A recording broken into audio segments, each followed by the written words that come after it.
Hey guys, it's Mr. Gene here. Good to be able to chat with you just a little bit.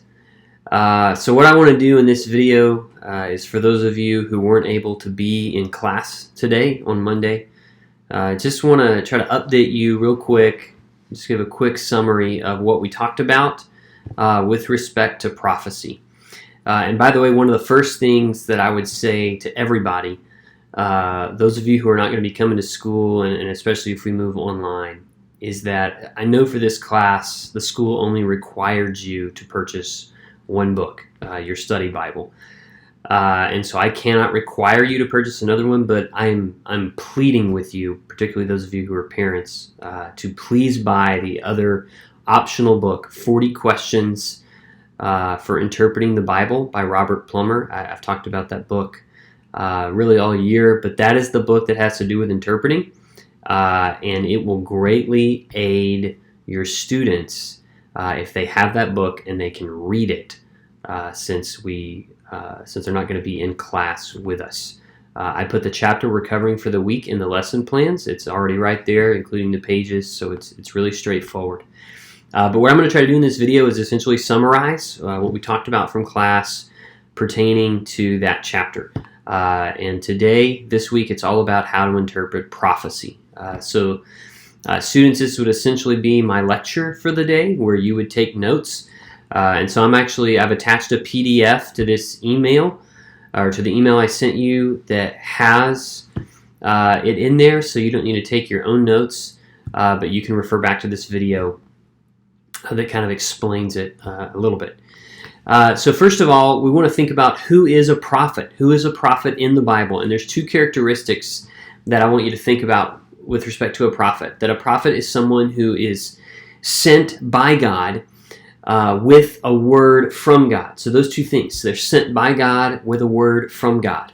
That's a prophet in the Bible, particularly in the Old Testament, but also in the New Testament. So that's who a prophet is. And so now we want to think through guidelines for interpreting prophetic literature throughout the Bible, Old Testament and New Testament. And I have 6 guidelines that I want to give you real quick. And again, these are all in the note page that I'm attaching, but this is just me kind of fleshing it out a little bit. The first one is that you want to know the book's background, author, and date. That information should already be very familiar to us, not really new information, but again, it's really important to understand. So if, for instance, you're reading Old Testament prophets, like Isaiah, like Jeremiah, like Ezekiel, you want to think through, okay, who's the author, what's their context, when were they writing, at what point in Israel's history is this? We want to remember things like that the kingdom of Israel is divided into 2 eventually. You have the northern kingdom and the southern kingdom. Is this a prophet who's writing after the Israelites have already gone into exile, like Daniel was, who's actually in exile in Babylon? So we want to think about those things and just know that basic background information. That'll help us out quite a bit. A second guideline, again, no surprise, but we want to pay attention to the context, and particularly the literary context of the text. That's so important for us. I wish I meant to have my Bible here. I don't. Let me grab it real quick. But for instance, here's Isaiah.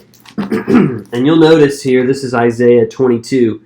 But you'll notice that some of the printed text is kind of there in the middle, and students, you already know that means it's poetry.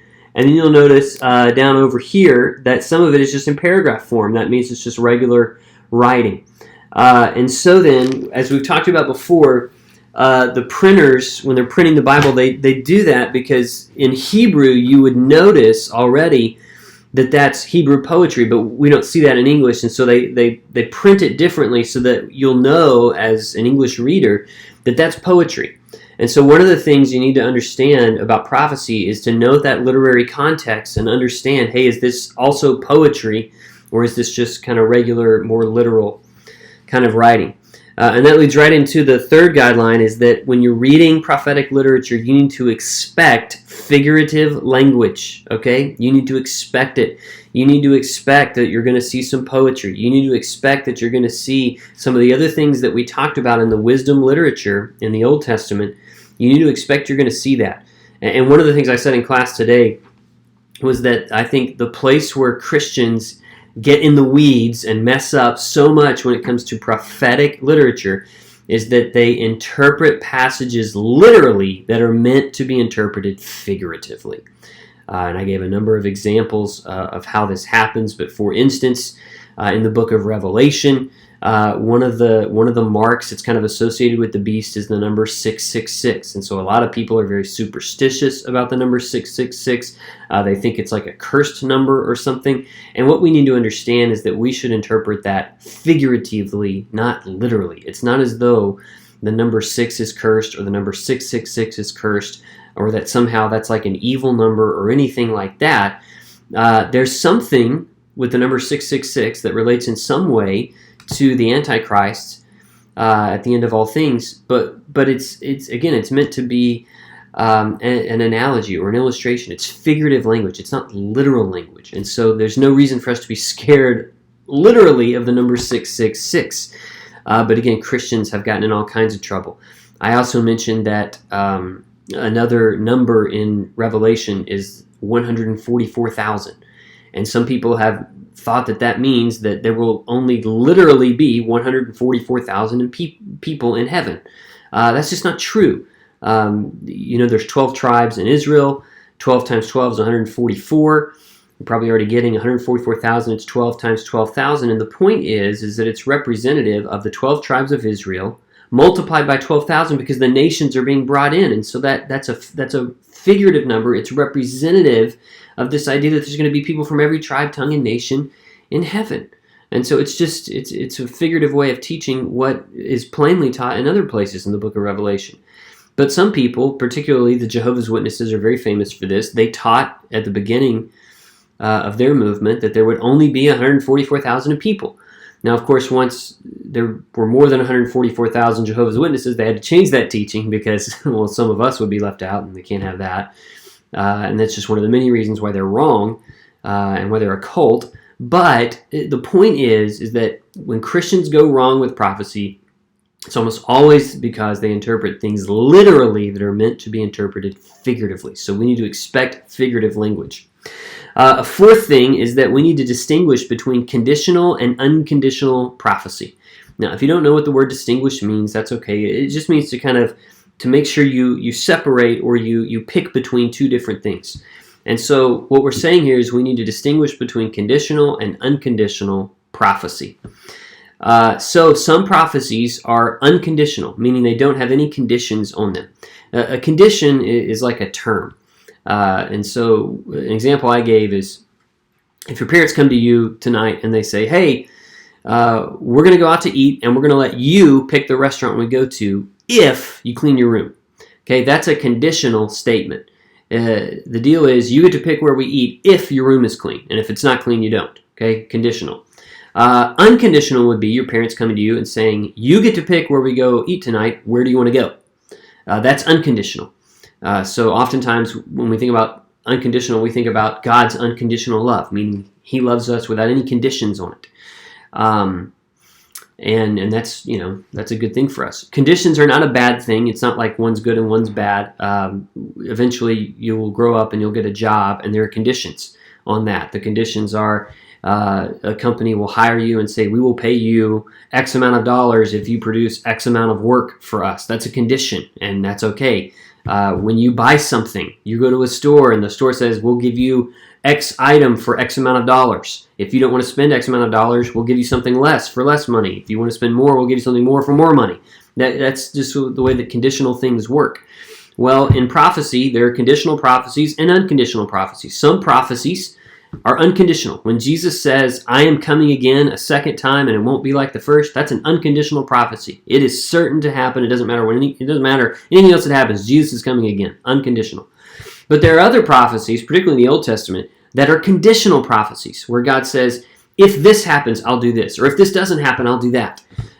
So for instance, when God tells His people, if you disobey me, if you don't keep my commands, if you worship false gods, I'm going to send you into exile. That was a conditional prophecy, but it came true because the people disobeyed and they weren't faithful. And so God sent them into exile.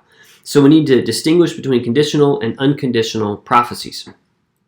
A fifth guideline is that we always want to start by determining the original meaning of the prophecy first. So one of the things I talked about is that oftentimes prophecies have what we call dual fulfillment. And dual just means two. So two fulfillments, multiple fulfillments. There's a fulfillment in the immediate context, and then there's a future fulfillment at some point in the future. So oftentimes prophecies have more than one meaning. And so then when that's the case, we want to determine what the first meaning is first. So think of it kind of like in math, how you have an order of operations. And when you come to a problem, you think, I do step 1, and then step 2, and then step 3. It's the same concept here. If there's more than one interpretation or more than one meaning, dual fulfillment, or even more than two fulfillments, we want to start order of operations. What's the immediate fulfillment first, next fulfillment, and so on down the line. And then the final guideline, the sixth one, is that we want to determine if the prophecy is already fulfilled or not yet fulfilled or unfulfilled. Some prophecies in the Bible, in fact, most of the prophecies in the Bible are already fulfilled, particularly the Old Testament ones. But there are prophecies in the Bible that are as of yet unfulfilled. So, for instance, again, Jesus saying, I will come again, that's unfulfilled. He hasn't come again yet. We know he will, hasn't happened yet, unfulfilled. So when you see a prophecy, you want to make that distinction. And for my New Testament students, particularly in the book of Revelation, one of the biggest reasons Christians disagree about how to interpret Revelation is there's a big divide over whether or not the prophecies in Revelation are fulfilled or unfulfilled. Because if you think they're unfulfilled, that's going to lead you one direction. If you think they're fulfilled, that's going to lead you down a totally different path. And we'll talk about that more then. All right, so that is guidelines, 6 guidelines for how to interpret prophecy. I know that was a lot of information, more than we normally do, but we'll have the whole fourth quarter to unpack that and apply those things, particularly Old Testament students. All we're doing is prophecy this quarter, and so we'll have a lot of time. New Testament, this is kind of a preview for when we get to Revelation, because lots of prophecy in Revelation, so we'll be there. All right, guys, thanks for tuning in to this. I have no details or instruction as of yet as to what our time is going to look like, but as soon as the board makes a call about what we're going to do with classes, I'll give further instruction about how we're going to do things. All right, hope you guys have a good day.